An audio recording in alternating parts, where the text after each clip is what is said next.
Good afternoon, everyone. Just a few housekeeping things. If you didn't sign in, please make certain before you leave today that you go ahead and sign in because we want to make a record of everyone. The other thing is this meeting is being taped and it is being live streamed. So bear with us. If you ask a question, we're going to repeat the question back so that the people that are viewing through the live stream, they know what the question is before we go ahead and answer. In addition to that, Liz is going to be communicating with those that are dialing in. They have the ability to send questions as well. So she'll be reading those out as they come along.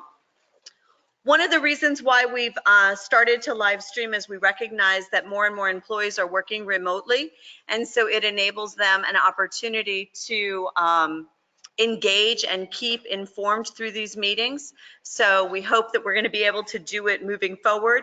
Because this was, our first test run, we didn't broadly announce it, but we will in the future. Okay? My name is Jill Tincher. If you don't already know me, I'm the Executive Director of the Office of Research Administration's Pre-Award Unit. Barbara is unable to attend today. She had a scheduling conflict, so she asked me to kick off and close today's meeting. So thank you very much for coming.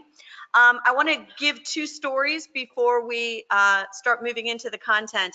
And if you don't already know me, I'm notorious for always introducing a topic through a story. So first and foremost, Maria Penton and I met with a department yesterday. They wanted to better understand pre and post award, and they wanted to address some issues that they've been having. And it was really surprising as we met with them, because every time they asked a question and Maria and I answered their question, they paused and said, well, we didn't know that.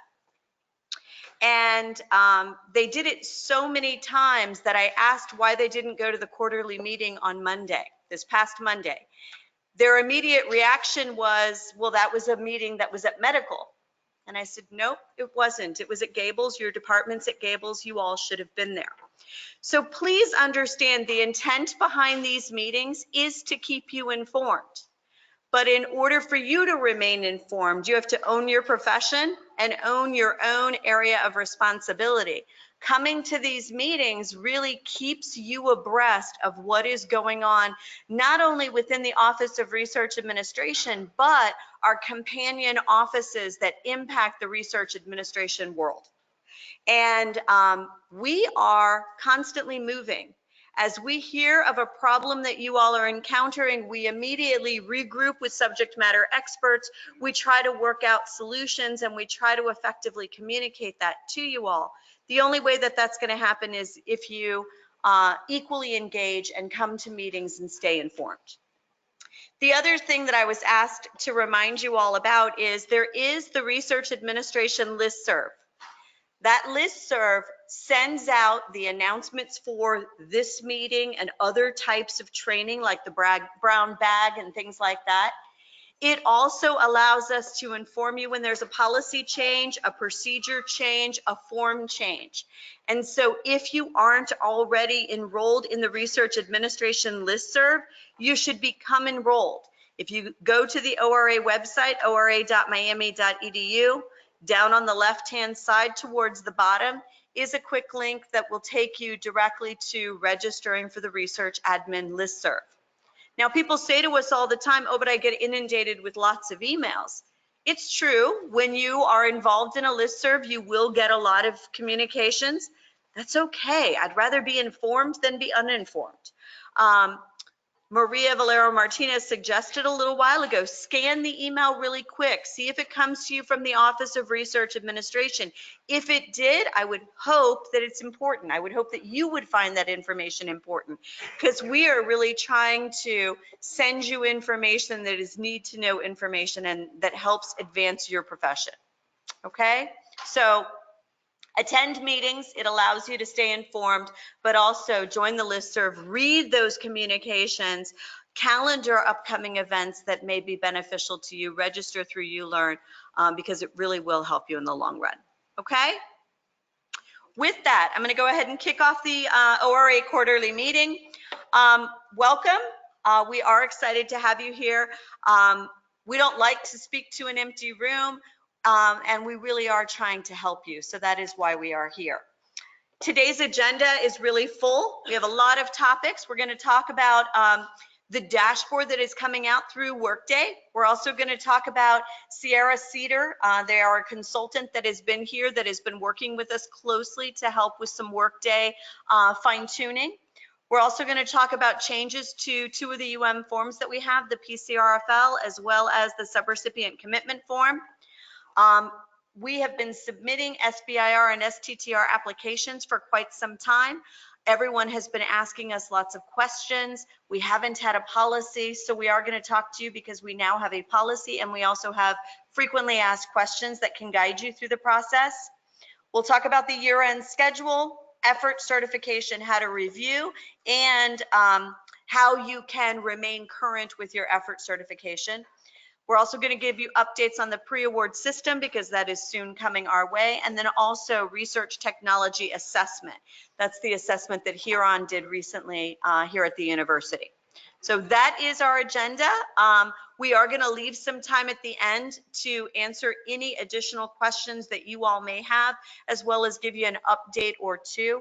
But what I would encourage you to do is you're going to see our content is chunked into different topical areas. If you do have questions about a specific topic, please ask your question, if you can, at that time, because we're going to be rotating speakers. That's when you're going to have the subject matter expert that's talking on that point.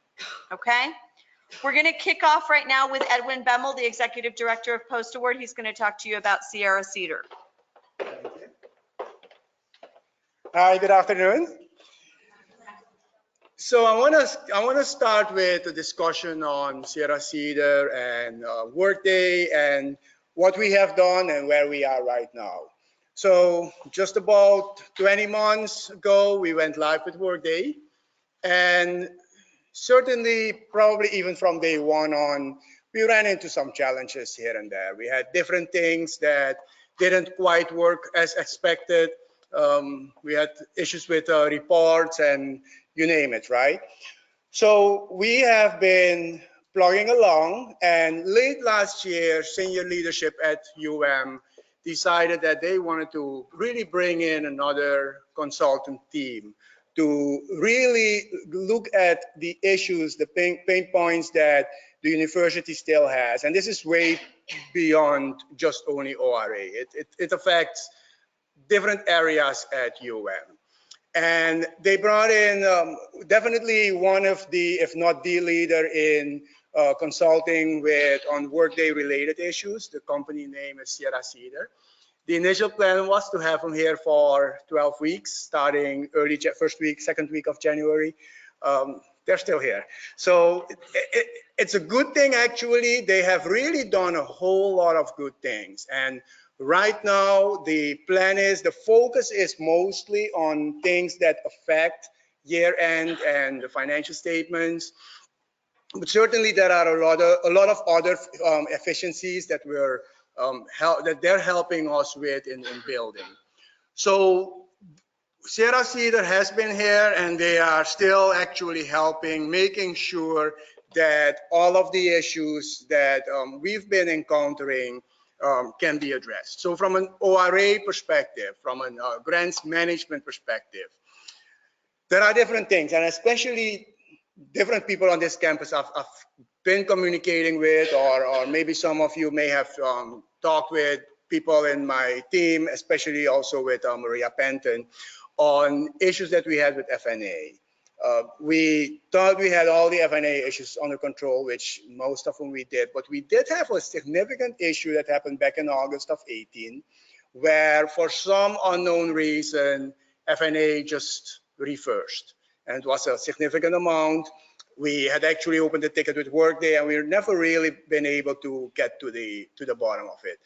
With Sierra Cedar's help, just about a month and a half ago, we finally were able to identify the issue, fix it, and really all of that FNA or the issues that we had at least have been resolved. So this posted back in March of 2019.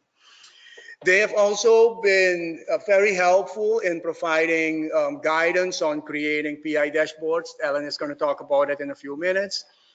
Also dealing a lot with billing conversion issues that we've been dealing with. So I finally feel now that there is that bright light at the end of the tunnel that is just that we're running towards that. So I really believe that in the very near future, in a few weeks, we should really be done with all the billing conversion issues that we've been dealing with for really over 20 months at this point. They have also updated or helped updating the budget structure. Some of you may have encountered problems where, especially in the very beginning, people would contact us and say, hey, you know what? I go to maybe the award transaction audit report or some other reports, and I can see expenditures, I don't see budget. Other people would see budget and they don't see expenditures. And all of this really had to do with having some roles, but not all the roles that you needed to pull the reports. And specifically on the award and grant transaction audit report, what Sierra Cedar actually suggested is if we actually just add in when we're releasing the budget in Workday, if we add the cost center and fund, people that already have access to running reports by cost center, that is going to take away the problems that they had with not seeing budgets on reports. So we've also done that. We reversed all the budgets in mass that have been set up since we've gone live and released them or uploaded them through an AIP, through a journal upload basically, to include now the cost center and the fund. In addition to all of this, they've really, and they continue to talk with us about best practices that we can use to just make sure that we really take advantage of the features that Workday offers and use it in ways that other institutions of higher education are also doing that. So we've definitely been working on that over the last almost 5 months now. We'll continue to do that for just a little longer, but I really think that there has been a lot of good progress with our ability to use Workday. And with that, I'm turning it over to Ellen. Thank you. Good afternoon. Those of you that don't know me, my name is Alan Moore. I'm the Exec Director for Research Administration. I oversee systems, web, reporting, and training. So we've gone out and done a demonstration of some what we're calling PI dashboards for a few faculty members. We've done it with the CTSI. We've done it in a couple of other places. Part of the thing that the Sierra Cedar Group has been able to do, or one of the focuses that they've had, is in reviewing the security model that we have in place, reviewing the reports inventory that we have, and making an assessment and a recommendation on that, as well as reviewing the need for data that our faculty have. One of the critical areas that they identified and that we all identified is that our faculty members need some critical basic levels of information. So to try and assist in that, they are helping the EBS team, the Enterprise Business Solutions team, develop 5 basic reports that will be put together as a PI dashboard. You see the list up there. It's my active awards, my expiring awards, my award proposals, tasks awaiting my approvals, and my award purchases. These are going to be focused on the PI, so they're going to be really centered toward what the PI needs to see. So what I mean by that is that's a 10,000-foot view. It's not intended to be very detailed. It's not intended to provide a ton of information for that faculty member on that award, but it is supposed to provide them a glimpse into what they need. However, the departmental admins would also have the same access and the same views on the same dashboard, so that if a faculty member has a question on a particular award, they could turn to their departmental admin. That departmental admin would be able to see that same information, and also then turn to the more detailed reports, award transaction audit, FinPay salary details, any of these reports that you're already accustomed to running, and provide some additional background information there. So I mentioned the EBS team, and those of you that aren't aware of it, the Enterprise Business Solutions team, EBS team, that's what we used to refer to as the ERP group. This is the group that was responsible for rolling out and implementing Workday.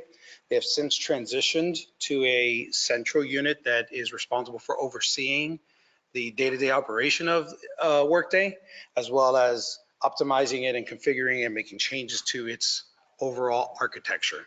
They have subject matter experts from various areas. Maria Ortiz, I'm sure a lot of you are familiar with her. She continues to be the grant subject matter expert. She works directly with our office to ensure that grants needs are being met. The audience here for these reports, as I said, is the PI and the co-I specifically, but it's also the grant manager. It's anybody that has a grant specific role. So again, that's at the grant level. If you have an award level role, you would also need to have that grant specific role. So in a case where we have a complex award, we have an award PI and we have a grant at a separate cost center. Each one of those should be able to see that grant. And that's one of the things that we're reviewing with the security model. The other big change to the way this particular dashboard is being set up, very different from the current dashboard, is today in the PI dashboard that's live in Workday, it requires the faculty member to log in and configure the dashboard by setting their role, and then the dashboard is set up for them. These dashboards will be set up so that they don't have to do that. They will immediately log in, click on the My Award Portfolio icon on their homepage, and it will launch and it will recognize who they are, and it will pull back the grants that they have access to and the awards that they have access to. It will not require any additional setup. So that's a huge positive in terms of what they will have access to and how they will set it up. So this is a kind of small screen here, but it does give you a view of what it is that you'll be looking at and what the faculty member will be looking at when they log into the dashboard and what they see.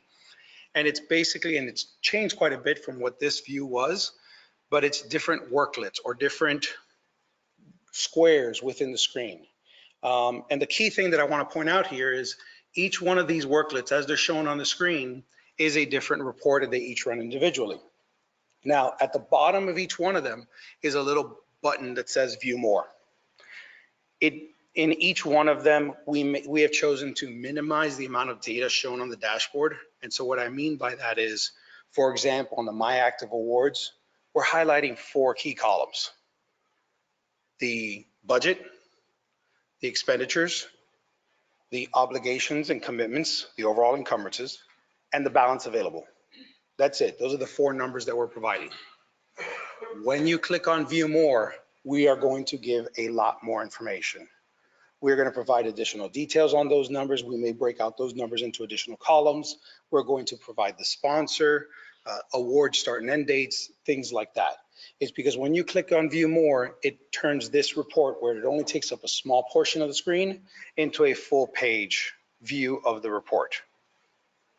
In each of these, it does have drillable capabilities. So if the faculty member or you were inclined, you could drill into and see more additional details, but that's not what it's ultimately designed for. It's really designed to give that high level view of where things are. So again, going through these reports, it's the My Active Awards, and that is just those 4 basic numbers that faculty member have been asking for. The My Expiring Awards, it's designed to highlight those awards that are either within their last 90 days or are just past their end date and have not yet been closed out fully by post-award.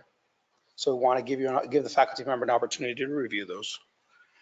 My Award purchases, that's one where we want to highlight those purchases that have happened and have been entered on the awards. Award proposals, those are any proposals that have been submitted by the faculty member. We want to be able to show those there. Those of you that aren't aware, in our pre-award system, we take all of the proposals that are submitted and we integrate them. We push them over into Workday every single night. So all proposals that are submitted through pre-award are then entered into Workday. So they're available there for the faculty member to see. And then this, the one that I think we've gotten the most feedback on is this items awaiting my approval. That's really just another view of what the faculty member sees in their inbox. And that's so that rather than having to log in and go here for the dashboard to be able to see their grants activities and then go someplace else, go to the inbox to see the items that are awaiting their approval, they can go to this one page, hopefully, and see all the information that they need to. So it's really trying to simplify their life and provide them one place to be able to log in and see that information. We are targeting a late summer rollout. We were just having conversations actually yesterday, I think it was. Yes, yesterday, I can't remember what day today was, regarding what that rollout is going to look like. We are going to be identifying some faculty members, identifying some administrative staff, reaching out, sharing a preview of what the dashboard looks like in a production environment, letting that individual use the dashboard and provide some feedback and commentary on it, make sure everything works prior to rolling it out to a global audience. We also want to make sure that we build a good communication strategy around this, because we want to make sure that people have the right information so that they understand how to use it when it does roll out. So please stay tuned. As Joe mentioned, the listservs are a great way to get those updates, and we will definitely be reaching out to you, hopefully in the near future, with more information on that. Any questions on? Yes. Will there be a report or a dashboard at the departmental level, like the one we used to receive from RRS? So the question is, will there be a report at the departmental level, similar to what you used to receive via RRS?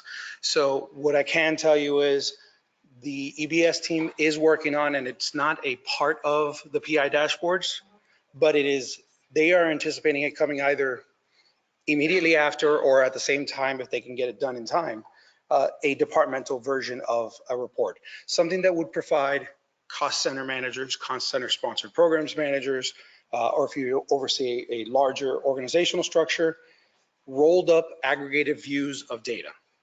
It would also provide deans and chairs, someone who has ability to see a larger portfolio rather than seeing their individual research portfolio. They would be able to see an overall encompassing view. The things we are talking about targeting there is proposal counts by PI, award counts and dollars by sponsor, things like that. So yes, the EBS team is targeting some version of a report to provide data to that target population. Yeah. Any other questions? And turn it back over to Joe.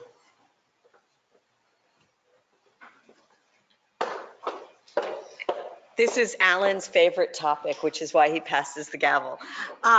Every time we make changes to the PCRFL, we say it's the last time that we're going to make changes because we're excited about shifting systems, so we no longer have this piece of paper that we need to fill out, print, sign, scan, and send back.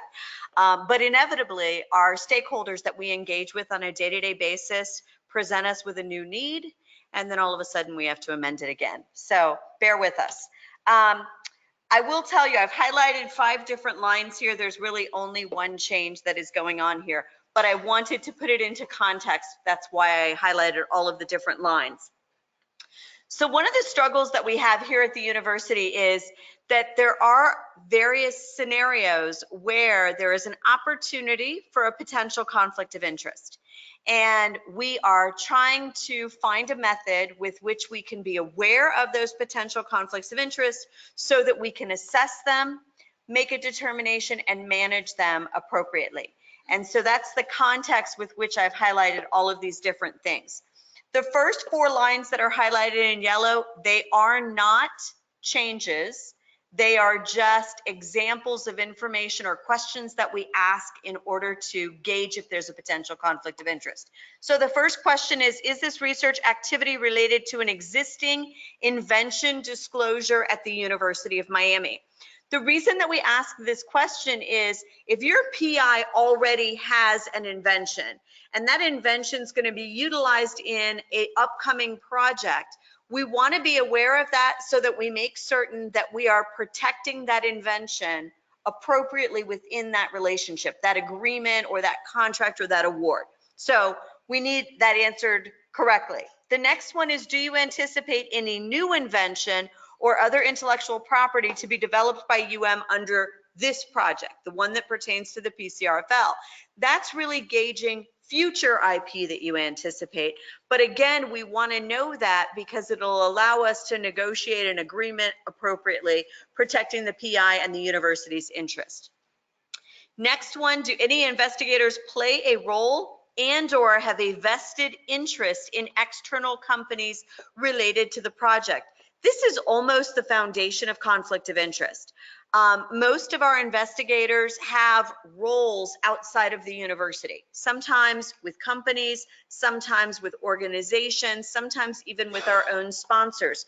We need to understand that in order to, one, make an assessment and determination, but two, to be able to protect the PI as well as the institution.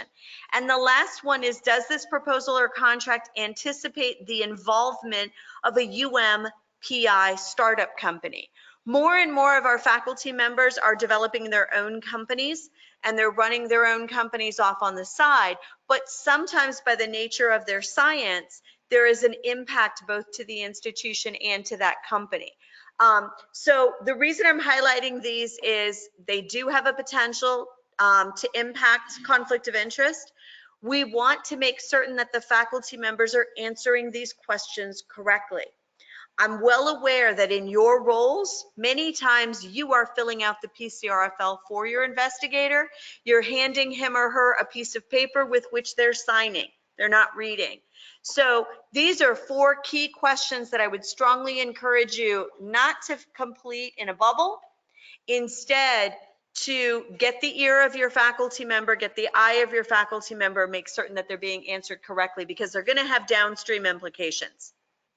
I will tell you, if any of these questions are answered yes, ORA is going to be engaging OTT and possibly the conflict of interest office to make certain that we're collaborating and we are crafting our agreements and our awards appropriately.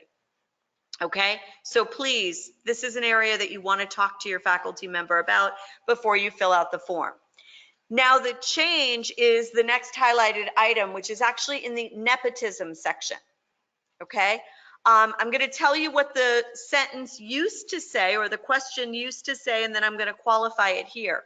We used to ask the question, is there an employee or a consultant employed or supervised by a relative or domestic partner in any employment-related activity described within this proposal? So the focus is employee and consultant.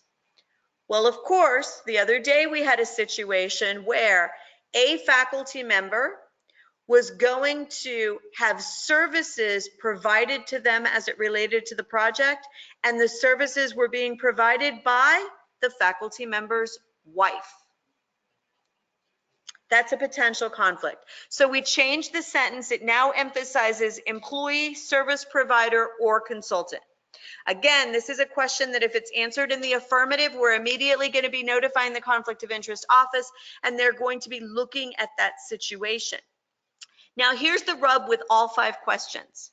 If they're answered correctly to begin with, either between proposal and award execution, we have time to engage those offices and resolve whatever areas of concern they may be, so that when you get the award, you're immediately able to begin working on it.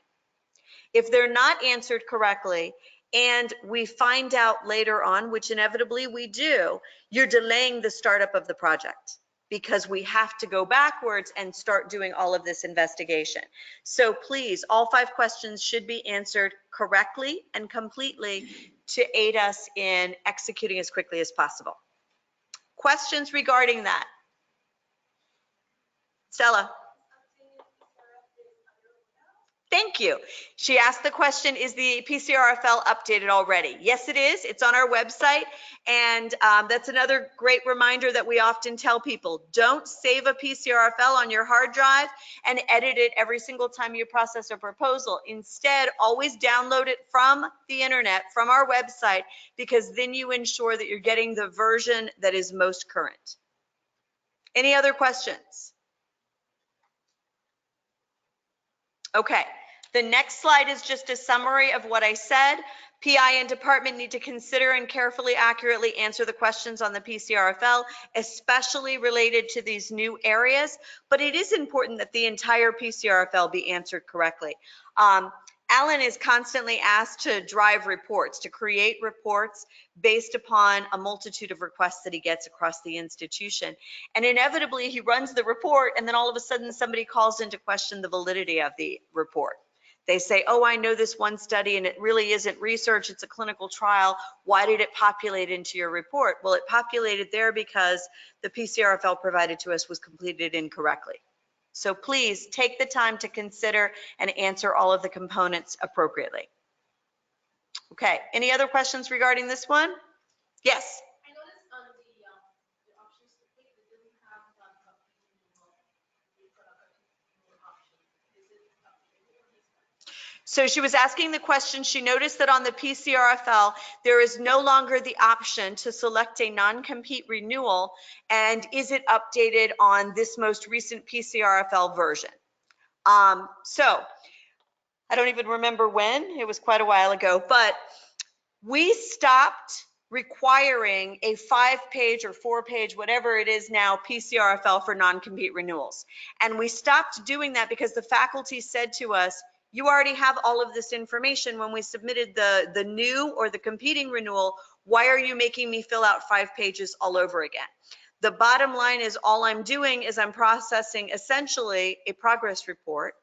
And why can't we streamline the process? So non-compete renewals, progress reports are now being done through the PCRFS, which is a single pager, as opposed to the 4 to 5 page PCRFL. But that's a great question because I'm sure others have wondered that as well. Yes, because the way specifically ORA told me, no, I need to fill out the long form. Okay, so she was specifically told by somebody in ORA that she had to fill out the long form. Let me give you the biggest hint to when you fill out which. Okay, if it's the first time that you ask for money, whether it's 1 year or multiple years, or you're asking for a supplement, the L is the way to go.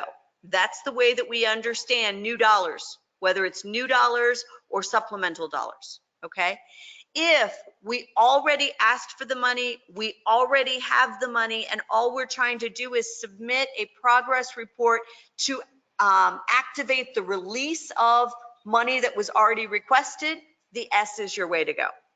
Okay, but great question. Okay, anything else regarding the PCRFL or S? Okay, next topic is the subrecipient commitment form. Anyone know when you have to fill out a subrecipient commitment form?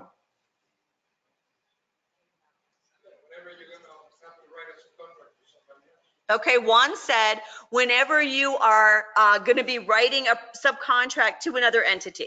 That's absolutely correct. Ideally, you're going to do it at the proposal stage when you anticipate that you are going to have those subcontractors. And you're going to fill out the form for each and every, or they're going to fill out the form for each and every subrecipient entity. So if your proposal anticipates subcontracting to FIU and FSU, go Seminoles, you're going to fill out 2 forms, okay? So this is just a very high level snapshot of different components of the form, but it is what it looks like. You'll see that it is now updated effective May 7th, 2019. This version is now on our website. You're going to see that it asks you that you have to attach copies of the statement of work, the budget justification, as well as other related documents. You also need to answer the question, does this project contain a potential conflict of interest? You're going to answer that question. Ideally, what you're focusing on is the subrecipient's portion.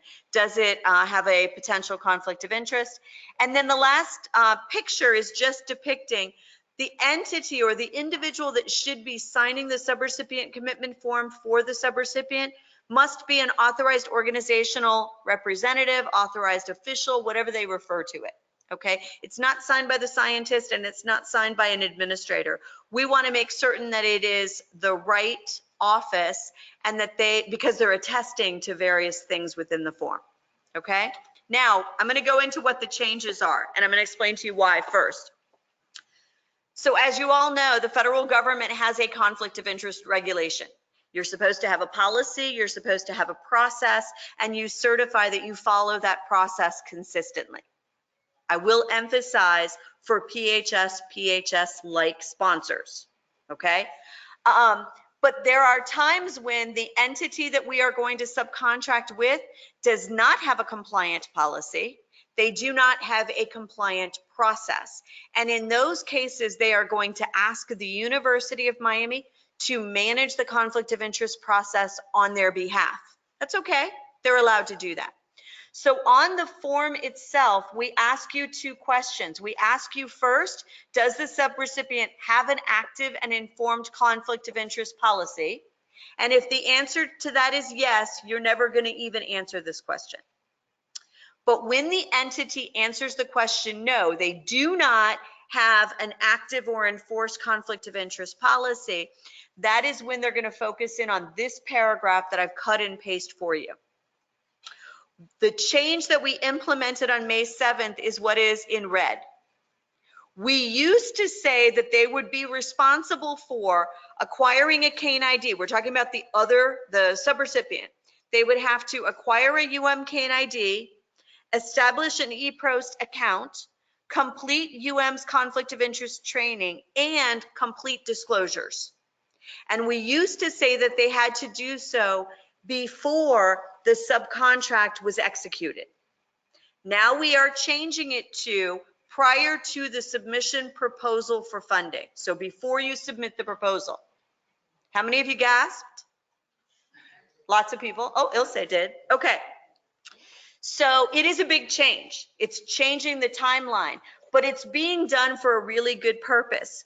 What that's going to allow is that while that proposal is baking, it's sitting, it's pending, we're waiting to find out if we're going to get funded, it's going to allow the conflict of interest office to review those disclosures, make a determination of if there's really a conflict, and determining a management plan. So that's what we're trying to do. And the reason that we're trying to do that is because it helps you all and it helps your scientists. Right now, if you didn't know it, if we are going to act as the COI of record and the subrecipient hasn't done all of this, we don't release the subcontract. We hold on to it until they have. So that's delaying them starting the science. If people do it in a more proactive fashion like we're depicting here, it will ensure that by the time we execute the subcontract, we can immediately release it and they can immediately start work. Here's the caveat. 1, we act as the COI of record for very few cases. Remember, we're focusing on PHS-like. We only act as the COI of record usually for very small subrecipients that don't know federal rules and regulations and aren't equipped to manage, or international entities, foreign entities. So it's a very small number. So that's why you can retract your gasp. It's not that big of a deal. So what we've agreed between ORA and the Conflict of Interest Office, sanctioned by the institutional leaders, is we're going to put this instruction out. We want you all to strongly encourage your subrecipients to be proactive and do all of this as early as possible, but we're not really going to hold your proposal up. Is that clear? We're still going to allow your proposal to go out, but we're trying to retrain our community to be candid when they need us to be their COI of record and to follow these processes in a proactive fashion. Does that make you feel better? Great. Any questions about the subrecipient commitment form? Juan. Is this going to replace the subrecipient pilot? The pilot really, so I'm sorry, the question was, is this form also going to replace the subrecipient commitment pilot form? The answer is no, and here's why. Those entities that are participating in the subrecipient pilot have compliant COI policies. They're institutions established domestically that are big institutions. So they're not going to be impacted by this. This form is used for entities that are not part of the FDP pilot. Those are usually smaller ones, and those are the ones that may or may not have that compliant policy. Okay, so it's not going to replace them, but that's a good point to distinguish. There are 2 different forms. The one form is used by those entities that are participating in the FDP pilot. That form hasn't changed. This form is used by those entities that are not participating in the pilot. Great question. Anyone else? Okay, My last topic, SBIR, STTR, policy and FAQs. So most of you probably know that a couple of years ago, the federal government started allowing us to submit proposals called SBIRs or STTRs that were really focused on small business concerns. So companies submit the proposal, but they anticipate collaborating with universities. And the goal is to bring IP to market. So to allow them to collaborate, to develop inventions, and then bring those inventions to market in a more streamlined fashion. When these came out, lots of questions arose. Can a faculty member be a PI for the small business concern? Can our students work for the small business concern and things like that? We really didn't have a lot of answers because, as you can imagine, the federal government funding announcement was very broad-based. It didn't delve into issues that we as an institution may have. So Barbara and I started working on this. Oh, it's longer than that. 2015, we started developing a policy and the associated FAQs. It's been circling in the institution and it finally got approved. So both of these are online on our website. If you go to ora.miami.edu and you go to our forms, remember they're always alphabetical, go down to the bottom, you will find not only the SBIR, STTR policy, but you will also find right below it a hyperlink that takes you to the FAQs. Okay, so this is meant to really answer a lot of questions that you all may have, as well as answer a lot of questions that we have from a central and an institutional level. So I've broken these slides out into two different components, SBIRs and STTRs, because they are fundamentally different. There is some overlap, but they are different. So this slide is just focusing on when you are being asked to participate in an SBIR, okay? First and foremost, the SBC, the small business concern, is responsible for all application requirements. They're the ones that are submitting the application. So registration, reviewing if they're an eligible entity, reviewing if their PI is eligible, all of that kind of stuff, they're responsible for it. We are not. The federal government says that the small business concern PI must be primarily employed at the small business concern, primarily. Most of us would say that that's greater than 50%, okay? So as a result of it, UM personnel cannot be a small business concern PI, cannot. Why? Because they work here the majority of the time, okay? The only exceptions are listed here. They can choose to take a sabbatical or some sort of leave from the University of Miami.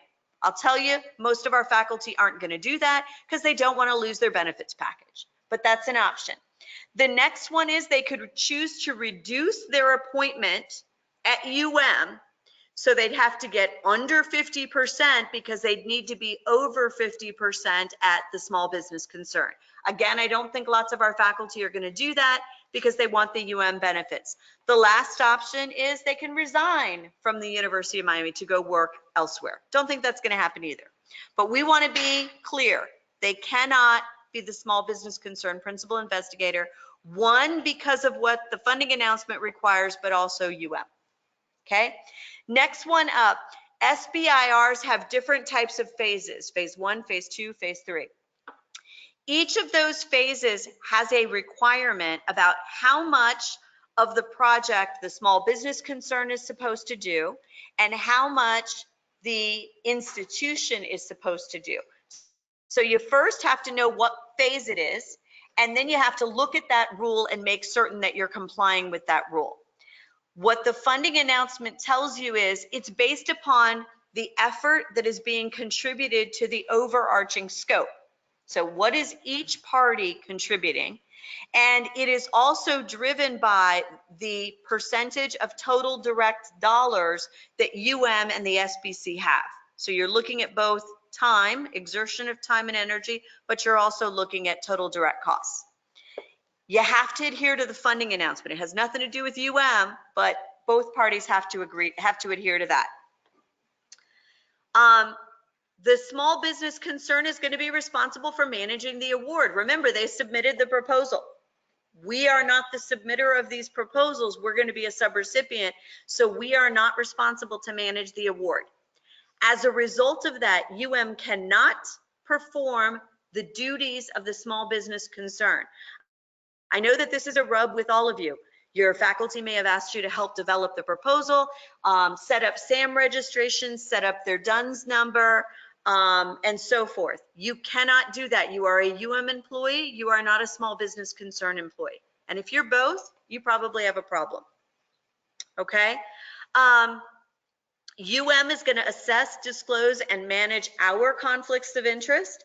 We have an obligation to tell the small business concern, and then the small business concern is responsible for assessing, disclosing, and managing the entire award, which means their conflicts as well as ours.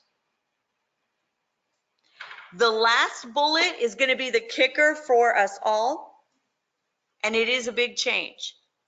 is going to require to receive the small business concerns award and the statement of work prior to executing the contract, the subcontract. Now, we ask for it all the time from these SBCs. Sometimes they release it to us and other times they refuse. But now we have a policy, we are going to require it. Because what we have seen is when you actually look at the statement of work, is doing the bulk of it. That is in violation of the federal requirements. Okay, so this is going to be a big change. Now for the STTR, very similar, so I'm not going to go into as much detail. The big change is the second bullet. Based upon the federal government's requirements, the small business concern PI must have a formal appointment or a commitment to work at the small business concern, and it's only 10%. Remember, we said the other one was greater than 50%. In addition to that, in an STTR situation, it may not involve the exchange of money. So that's a big change.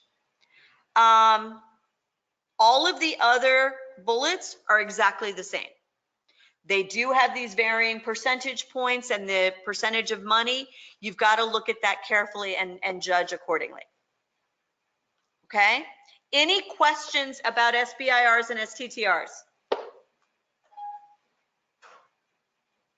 Okay. I said in addition to the policy, so the policy is already on our website. Yes?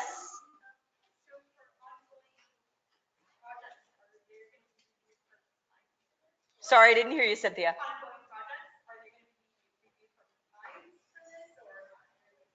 She's asking for ongoing projects.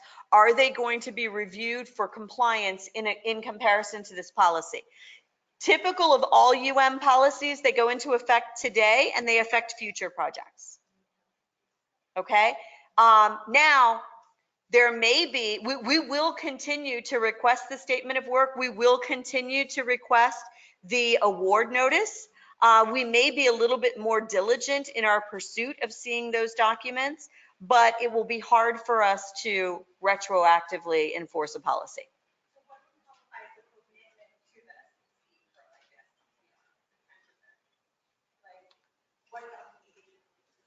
She's asking what documentation we would need as it relates to the 10% commitment to the SBC.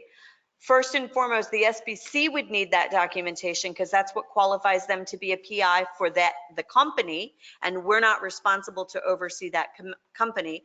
But if it is a PI, what I'm going to encourage you to do is look at the FAQs because we go into a lot more detail in the FAQs. Okay, so if the PI is the one that is trying to be the SBC PI, then you should look at the FAQs. Okay? And you can always consult with us on a case-by-case basis. Other questions before I explain the FAQs? Yes, who? I have a question. Michelle, hey. Once we get the once it's awarded, then what happens then? If they don't have a subcontract agreement, do we have like a boilerplate version that we can send them and work from there or no? It is not our, so the question was, if the SBIR STTR is awarded and now the SBC needs to engage into a subcontract and they don't know how to do that, should we facilitate that on their behalf? I've reworded your question. Sorry, my apologies. Again, it's not our job to do the SBC's job. They submitted the application. They need to manage it appropriately. I will tell you what I have done, and this is not me doing labor. This is me just verbally. I have told them to go to the FDP website, thefdp.org, because they have the templates right there. They can use them.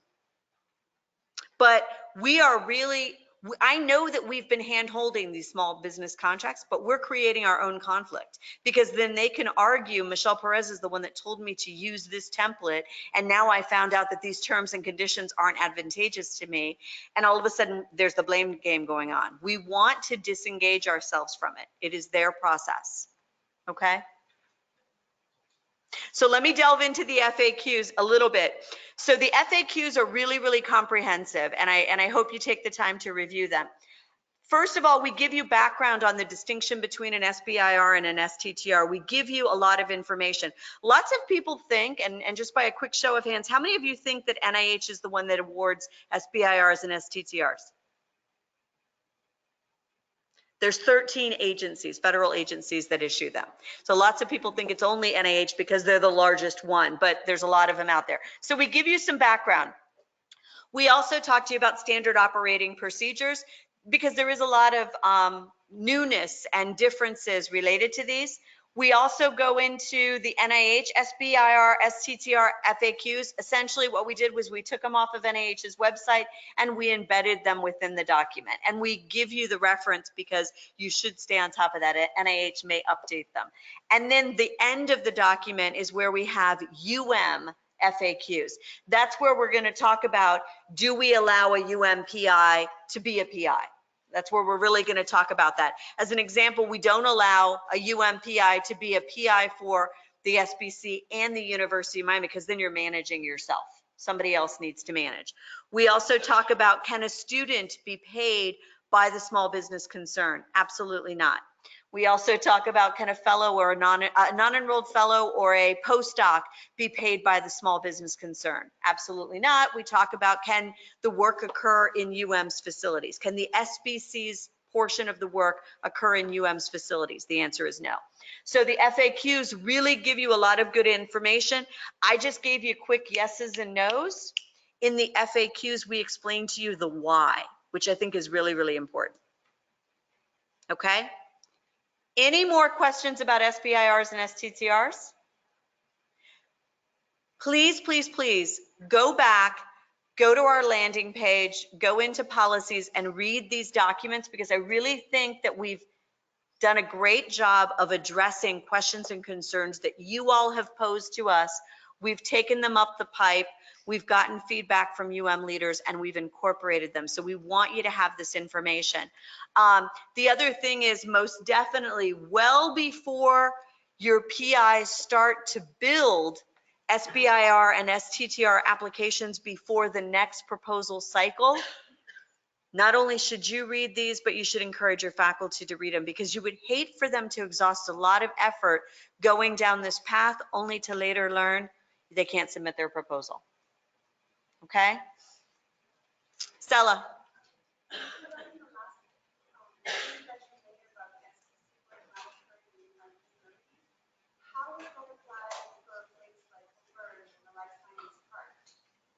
So the question was, going back to my comment a moment ago, that the small business concerns work should not be occurring in UM's premises. And she said, how does that pertain to Converge or the life science building? Great question. So first and foremost, what we've been doing is, what the institution, not ORA, has been doing is, if our investigators create a startup company, we have discouraged them from running that company on the medical school campus, the Gables campus, or the Rasmus campus, because it really does demonstrate a conflict of interest, as well as some of our buildings have bonds and that could jeopardize those funding bonds. Instead, what we've encouraged them to do is create offices off-site, pay rent for those offices, which will enable them to have those dollars that go towards their portion of the scope of work. At Life Sciences Park and at Converge, they do have a lease. They do pay rent. They should be paying utilities and so forth. So that is acceptable. It is here that we have a problem. Great question. Anything else? Okay.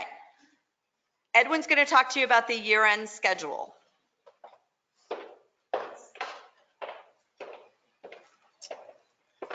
All right, I want to talk about a few things actually. So first, I want to talk about this year's 2000 fiscal 19 year-end schedule. So you may have seen the controller's office communication, but I also just want to make sure that we understand that the deadlines given by the controller's office are deadlines based on final approved documents. So it's important that we, if it's on a grant, that ORA also has sufficient time to review, to make sure that if there are problems that we can get them resolved, and then if able and possible, then we will certainly approve them.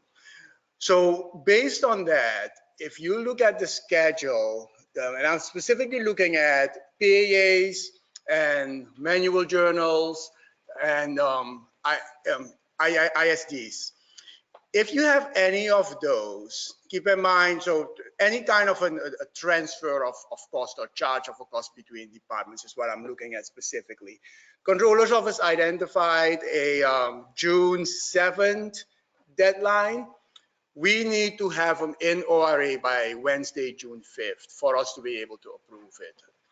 Also, if we're looking at expense reports, if it's an expense report, we need to have them in by, I'm sorry, did I say June just now? I think, just let me back up a little bit. By June 5th, we need to get them. And for the expense report is by May 29, I'm sorry. So expense reports, we would need to get by June 29th, May 29th, because the controller's office is requesting that to be in by May 31st. That's correct, right? Yes, okay. Just making sure that I have my days correct. I'm looking at Maria there. So, okay, so May 29th for expense reports, June 5th for cost transfers, PAAs, manual journals, and ISDs. Okay, questions on that? I also want to talk about an overdraft process that will go in effect June 1st. This is actually with guidance from the provost. We're going to start a new process. And what you're seeing on the first slide is really nothing new. But I want to go over the process of reconciling awards and making sure that expenditures that don't belong on an award are timely identified and removed. So we are starting a new process, but let me just talk first about some of the items that are currently already expected. Departments will continue to be responsible for a monthly reconciliation of all your awards. That's not changing. If you have an expenditure that doesn't belong to the award, if your award is overspent, or if you have expenditures that for some reason were charged to the award that just are not allowable on the award, they need to be moved off right away. And that's very critical as well. You would have to move them to a departmental account as soon as possible. And in ORA, we will continue to monitor awards and expenditures on awards. We, especially at closeout processes, we are taking a deeper dive into the expenditures and making sure that expenditures on your award are allowed. Okay, so we will also continue to do that. Before I go to the next slide, I also want to bring up something else. And this goes back to my earlier session on the Sierra Cedar. One of the things that we've also been doing over the last few months is we have been in the process of identifying why we had conversion issues and billable or expenditures that would not become billable. We are identifying that after we had closed awards and reconciled awards, that there are departments that still had expenditures go through on some awards. So if you have not already looked at your awards, and if you're behind in reconciliations, please look at them and start cleaning up your expenditures that don't belong there, because we're now looking in great detail at all of that, and we will really have to come back if there are expenditures that don't belong there, and work with you to get them moved to the department. So it's better if you identify them now before year end and get them cleaned up rather than wait for us to do that. So just please be aware of the fact that if you have awards that you have not reconciled, or if you know that there were expenditures that continue to be charged on awards that were already reconciled, please look at that, because we are now looking at it and making sure that all of that gets cleaned up. So this is the new process that we will have. If you have an award that is overspent, meaning that you got an authorized amount of an X amount of dollars and you spent more than that amount. If you're overspent by $100,000, which is a lot of money, okay? If you're overspent by $100,000 or more, we will immediately freeze the award. Okay, we're going to freeze the award, and we're going to notify the department that there is a situation here where the award is actually overspent by over $100,000. Should not happen. If it does happen, we will take immediate action. We are expecting that this gets resolved immediately, but no later than 2 months after the initial notification. If after 2 months there has not been any action taken, we will inactivate the award. Okay. Now, this is not going to be the case for pharmaceutically funded clinical trials. Those we have historically, and especially since we've gone live with Workday, we've really treated those on a cash. If you look at the clinical trial monitoring report, we're looking at cash that has come in compared to expenditures that you've incurred. And as long as the cash covers the expenditures, you're okay. Okay. We know that with clinical trials, even though we are now releasing the awards based on the proposed budget or contracted amount, we understand that really at the end of the day, it's the patient enrollment that drives that. So the change is really going to be on your typical grant award or contracts that have a total budget, again, other than your clinical trials that are based on enrollment. Question on these changes? Uh-huh. So it's gonna happen based on like salary, stuff like that, once it's frozen. Once, so if, yeah, thanks. The question is, thanks. The question is, what will happen with the expenditures once the award is frozen? I think is what you asked, right? So the expenditures, the expectation is that if you overspend, that you would have to move the expenditures. You have to move them off that award. So I mean, like, cost allocations that are ongoing or purchase orders that are Okay. So the follow-up question is, you're talking about new expenditures. If there are new expenditures, so if we have a situation, again, hopefully this will never happen, but if we have a situation where an award is overspent by $100,000 or more, we're going to immediately freeze the award, which means that no new expenditures will be allowed to go through. So you would have to then, what will happen is the expenditures will actually not be able to go through on the award. You would then have to make sure that if you have costing, one of two things, I mean, immediately work with us, right? Because case by case, there could be some extraordinary circumstance that we certainly need to look at and see what can be done to immediately remedy this. But what will happen is we're going to, you're looking at the awards, you got an award for $1 million and you spend $1.1 million, right? So we have a problem there. So really there's no room for new expenditures anyway, right? If that is your total award. So no new expenditures should hit. And therefore, we are going to put the award on hold and ask you to move that $0.1 million or $100,000 off the award as well. But no new expenditure should hit. That's why we're going to freeze it or put it on hold so that the system can prevent new charges from going through. If you have payroll allocations, it is very important to, or costing allocations, I should say, it's very important that you change those right away to prevent future charges from, or at least the allocations to be on that award, basically, because people will still get paid, but we will not allow those charges to stay there. Okay. All right. Question. Yes. Let's say the account ends and it's in deficit.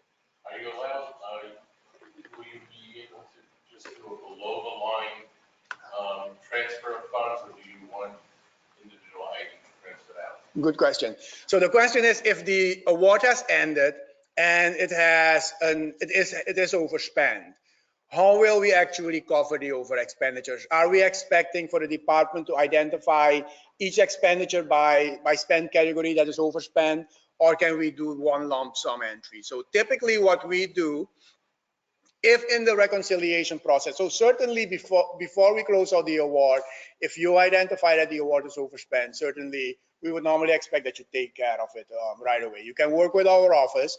What we normally do is when we close out an award, we don't go back and say, oh, we have $5 in supplies and we have $100 in that. We do one entry, cost share overrun entry under one spend category, to identify, to leave the natural expenses there, your supplies, your whatever it may be, your travel, all of that on the award. But we fix it, as you're referring to, as a bottom line adjustment. That's how we normally fix it in ORA. Okay.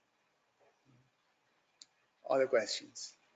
And let me add one more thing. So the reason why that is done, when we do that, we know the assumption is that all the expenditures that were originally charged to that grant and that eventually that award are related to that award. So this still gives you a full picture of what the award really, what that research really cost you, right? Because you still have your travel there, you have your supplies there, etc.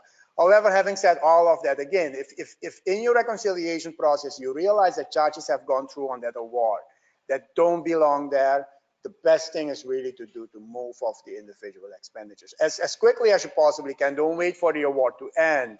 That should be done as part of your monthly reconciliation. Okay. Other questions? If not, I think Ellen is back up. Thank you.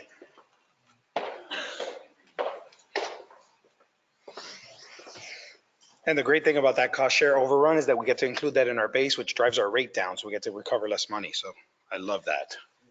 So try and avoid those overdrafts. So effort certification, everyone's favorite topic. We have obviously gone through many rounds of effort certification. We closed out the legacy system. We discussed that in these meetings last time. But I wanted to start off by giving, a huge thanks to all the departmental effort coordinators, to our faculty, because we have seen a tremendous amount of work put in on effort certifications. We've seen a significant improvement on effort certifications. And so we are appreciative of those efforts, for lack of a better word. What you see here is how our total count of outstanding effort certifications has looked over the past 2 months, roughly. So what you see here is we had about 2,400 or so pending effort certifications. That's for 3 certification periods. And that's project and effort statements combined from September 1, 2017 through November 30th, 2018. That was as of March 19th. We are down to, as of this morning, about 420. So it has gone down significantly. The vast majority of those are here at the medical campus. Okay, it is the largest portfolio. We have the most research here, so it's understandable, but we still have a lot of effort statements that are pending. So one of the things that we wanted to share with you is a couple of things that may not be aware, that some of the departments may not be aware of, and also share with you some of the roles and responsibilities related to effort. So one of the things is when reviewing effort, whether it's an effort statement for a faculty member, and that is where the faculty has to certify their own 100% statement, or it's reviewing a project statement where the faculty member, the PI for the grant, has to review all salary charged for non-faculty personnel on their project. There are 2 different icons that you could review. One is the dollar sign. That dollar sign that you see here will show all the payments, all those individual payments made during the period on that particular grant. So that can be grant by grant for that individual, every single payroll transaction, all the ins and outs. So it'll show you the actual payroll, and it'll show you any payroll accounting adjustments that happened for that entire period. So that's one handy view in order to show what are all the transactions that happened on that individual. Another thing to be mindful of, and we have it up at the top there, is the icons. So what you see there is a blue, ready for certification. There's another one which is red, and that's when the statement is on hold. That's that you yourselves have placed the statement on hold, meaning that you want the faculty member not to certify as of yet. We are reviewing those and reaching out to you to make sure that there's a valid reason for that and that payroll accounting adjustments are being processed. There's another one, which is, I believe, a black circle icon, and that is that the statement is building. That's, for example, the period of right now from December 1 through May 31, 2019. We have not yet opened up that period for certification, so that statement period is building. So that means that it's not yet ready for certification. Another view of salary that you can see is the scroll icon. So that scroll icon that's visible there, when you click on that, what that will show is the full payroll for the individual in the period. So rather than showing every single individual pay that the individual received, all the ins and outs, this will show the full payroll distribution for that person.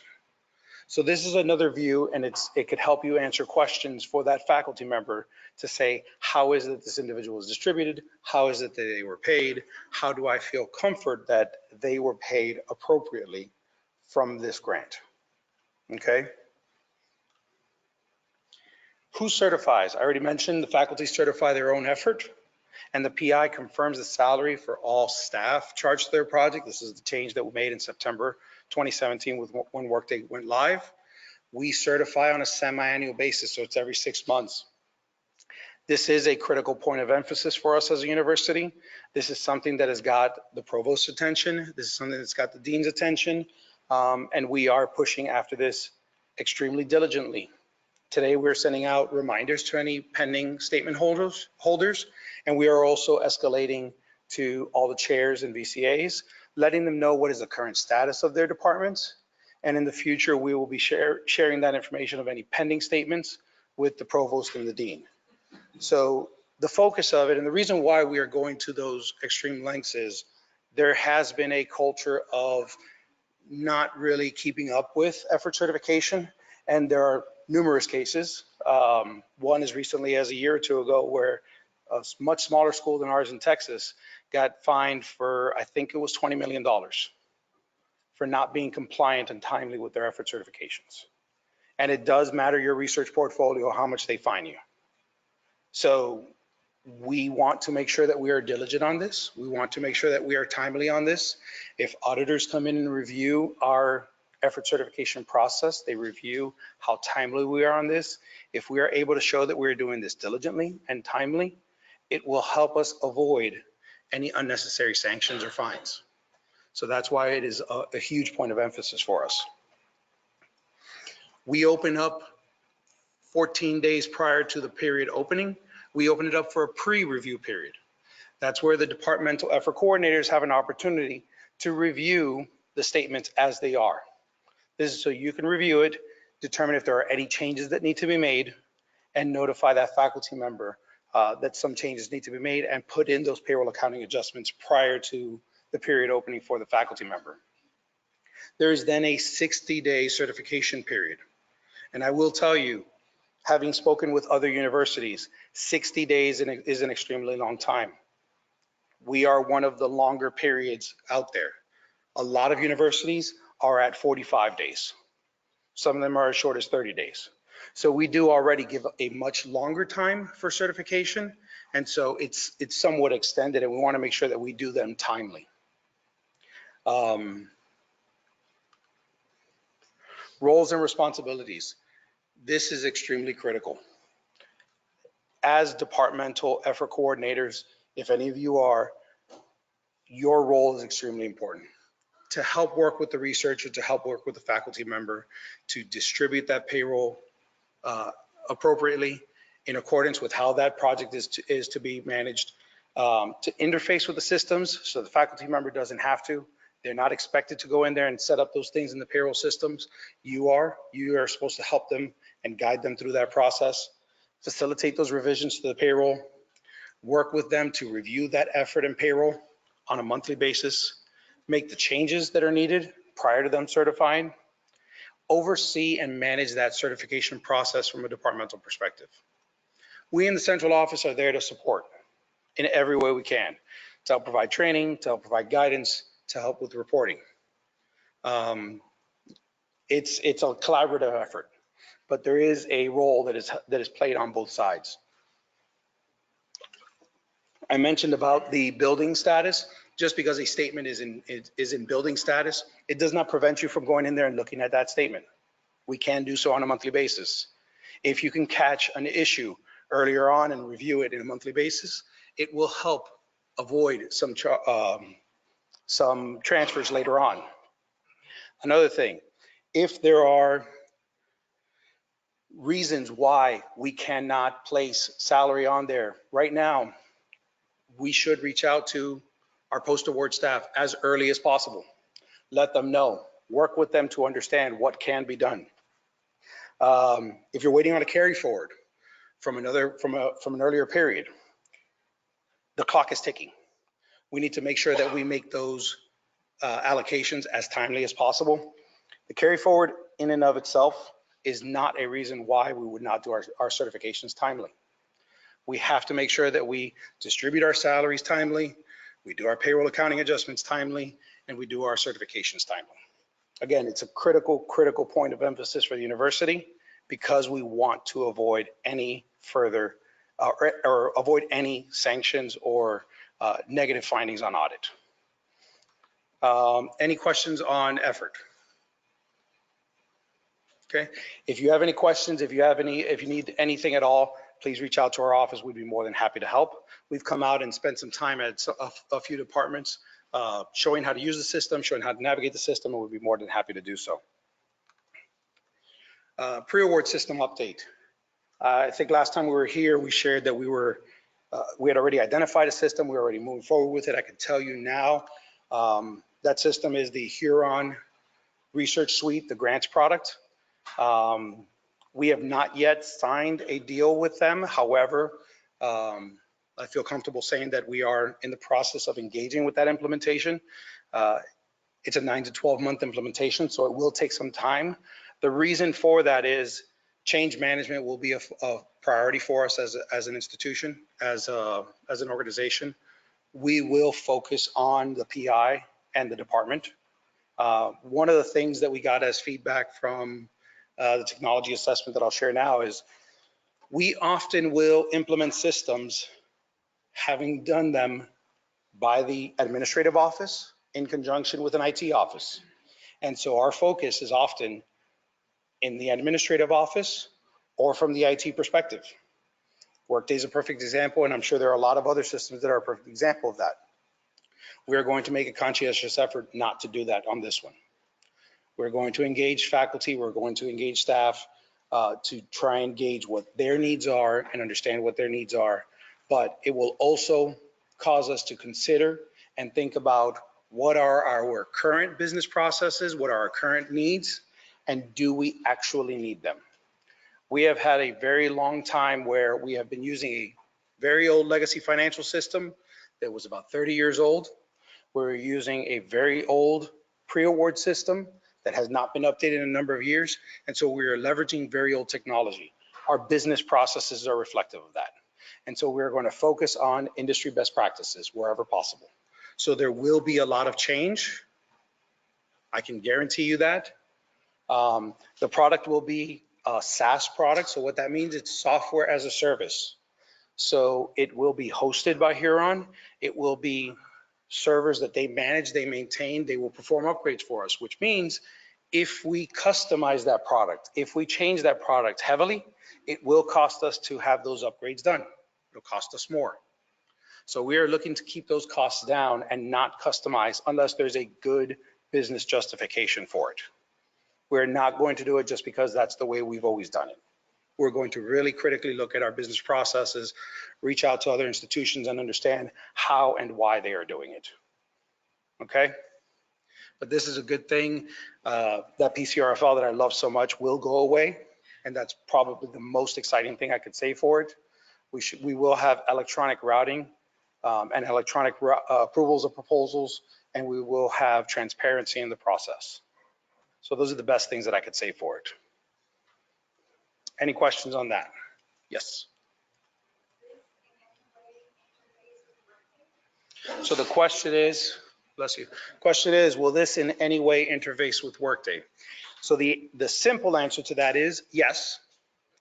The more complicated answer, right now, we do a very, very, very simple interface with Workday from our pre-award system, which is we nightly take all of our proposals, we create a file, and that gets uploaded into Workday and it creates the proposals there in Workday. Huron is already working on a process where we will be able to click a button in the pre-award system and that will push the proposal directly into Workday. That is not yet ready. So as a phase one, what is absolutely on the table for the implementation is the way we are currently doing it, where we load all proposals into Workday. But we have already started a discussion with them, and we are volunteering to be used as a development partner to look at doing that direct integration so that we can fully integrate with Workday our proposals. Integrations are at the forefront. We want to try and integrate as much as we can. There are a lot of possibilities there that we can do, and we'll know more as we go throughout this process. Any other questions on the pre-award system? Okay. The research technology assessment, I think we talked about it last time. Huron came out, spent a few weeks with us and provide us an update. Just by show of hands, how many of you had an opportunity to come out and hear the results provided by Huron following their technology assessment? Okay. So Huron spent 3 weeks on site. They conducted over 100 in-person interviews with faculty, staff, central staff, as well as departmental staff. They met with the provost, they met with senior leadership, they met with a variety of individuals to understand exactly what were our pain points as an institution, as well as provide recommendations for what we can do with a long-term technology strategy. So here you see what our objectives, our executive summary was, and it was our long-term goal was to enable efficient and effective research administration by leveraging change management, process improvements, and technology. Here were their deliverables.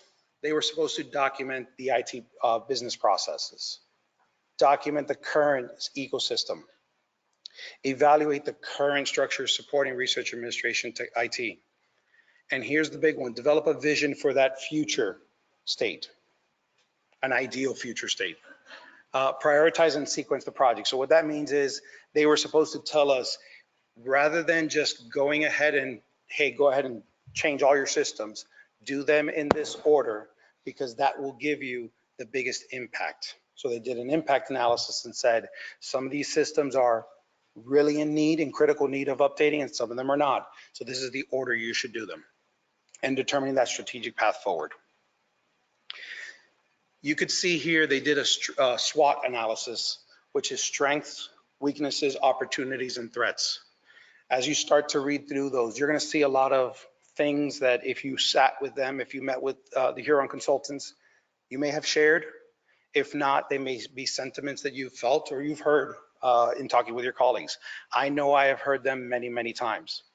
A culture of silos between functions and systems. Frustration among faculty and staff, as well as reluctance to complete basic compliance tasks. Recruitment and retention of research administrators is difficult. I mean, there are a variety of challenges that we have here at this university. So this was them letting us know that they heard that feedback and they understood what our pain points were. Their overall summary, their overall themes, they broke out into different buckets. Their systems feedback was that we needed a consolidated and integrated access point for researchers. I think that goes beyond without saying. Reporting and analytics often tell people we have a lot of data. I mean, there's an absolute wealth of data here at the university. What we don't have is a good way to present that data or provide information based on that data. And so that's something that we absolutely need. We need best practices. There's no doubt about it. We need to provide best practice support for our IT infrastructure and for our technology infrastructure. Our leadership needs to support this initiative. They need to have shared vision, prioritize, define, and measure those initiatives. Because if they can't hold us accountable and if we can't hold them accountable, then it won't be successful. And then business processes, we need people fully engaged in the process. If not, it won't work. And that goes back to the change management. We need to have that end-to-end full loop of feedback. It cannot just be where Huron came out and met with 100 individuals, provided that feedback to senior leadership, and never provided that feedback out to those 100 individuals and more. So this is part of that sharing, part of that closing of the loop in the process. One of the things that they recommended and one of the key points that they had was we need to consider our research administration systems as a cohesive, comprehensive suite of technology. Right now, we have our multiple systems acting as multiple systems. They sometimes talk to each other. They sometimes talk to each other a little bit. They sometimes talk to each other not at all. We will make changes to one system without thinking at all about the impact to the other system. One office makes decisions without really considering another office. And this is something that we as administrators are often guilty of. So their overall recommendation was that when it comes to technology, we need to have that ecosystem view. We need to consider all of these applications and the impacts that one has on the other one. If we don't, we are missing out on opportunity and we're causing additional pain points, not just for the administrative support of those systems, but also for the individuals that use those systems. The other thing they mentioned is this enterprise service bus and enterprise data warehouse layer that sits there in the middle and kind of underneath everything that speaks to the data. That's a really fancy way of saying it's a way to connect all of the systems together and share that information across multiple applications. You're not always going to get Workday to talk to your pre-award system as efficiently as you would, or for your pre-award system to talk to your COI system. All of those systems will not always talk to each other perfectly. So you want something that exists that can handle those conversations between systems. And at the same time, they also recommended a PI 360 dashboard, which is kind of a single solitary one-stop shop for faculty to go to and get access to all the information that they need from all the various systems. The grants dashboard in Workday is a step towards that, but we are moving towards a more holistic vision where a faculty member could eventually go to one place and get information about their COI, about their animal research, about their human subjects research, about everything going on within their portfolio. They shared this recommended prioritization.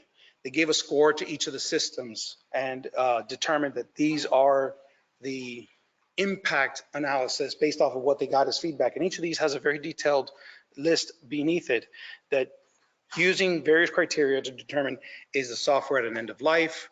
Does it have more time or is it near the end? What's the impact of this change? Does the system already exist for it? Things like that.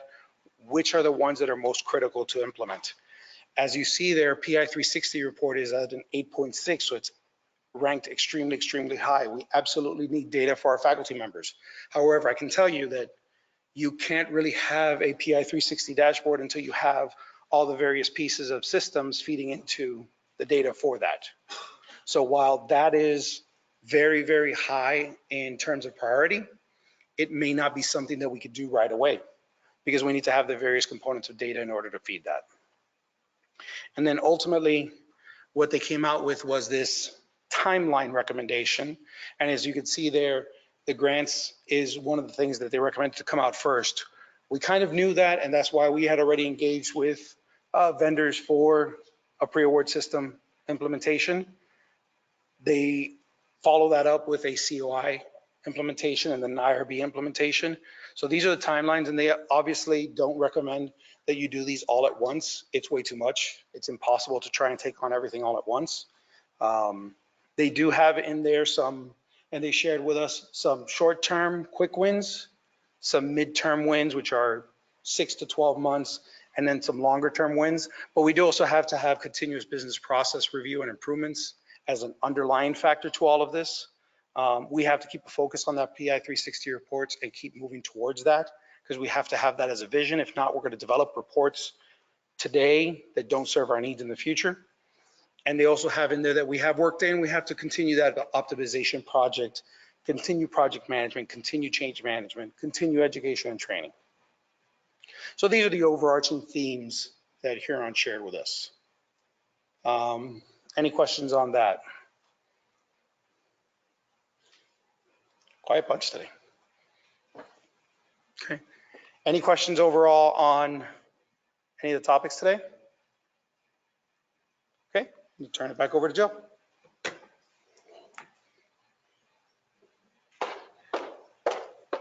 So I hope that our meeting today demonstrated lots of information, lots of things that are going on that we think you should be aware of. No other questions from you all? Okay, I will give you one final announcement / update. So most of you probably are already aware, but I am retiring from the University of Miami. I'm leaving mid-June. So I just wanted to let you all know, Barbara asked me to share with you, my position has been posted. It was posted both internally as well as externally on the careers website, the UM career website. It'll also be posted through LinkedIn, through Encura, and through a variety of other vehicles. I hope you see that ORA is a really exciting place to work. There are constant movement going on where we hear what you all are saying, we hear your pain points, and we're looking to develop solutions that help you all. So if any of you are interested in applying for my position, or you know of someone who might be interested in applying for the position, Barbara strongly encourages you to do so. She already did receive a few applications so far, but she's hoping that she receives many more. In the interim, ORA will be business as usual. You'll continue to work from a pre-award standpoint, you'll continue to work with the point of contacts that you already have. If you encounter a situation, an issue that you feel that your day-to-day point of contact can't be able to resolve, you'll go ahead and reach out to the pre-award directors. They'll help facilitate on pre-award's behalf. Any questions regarding that? Great jobs. No? Okay. Stella, go. Oh, thank you. I'm retiring from the University of Miami, rule of 70. I can't physically retire because I have to keep earning a paycheck. I'm moving to the University of Georgia in Athens, Georgia. I'm going to oversee pre-award, post-award, and training. Yeah, thank you. Thank you. My last day is June 14th. But I will tell you, Saturday I'm going on vacation for 2 weeks, Greece. Here I come. And then those, yes, my vacation days. And then the last 2 weeks of June, I will be here doing some remote working as well, just because I've got to pack up my house and move to Georgia. But I'll still be around. And I'm coming back a lot. For those of you that didn't already know, Marquita is getting married, so I'm coming back for her bridal shower. I'm coming back for her wedding. Bianca's coming into town to show off her newborn, so I'm going to come back for that. So I'll be around a lot. My family's still here. Thank you. Any other questions for today? Thank you all for your time. Edwin, Allen, and I appreciate it, as does Barbara. Thank you. Yeah.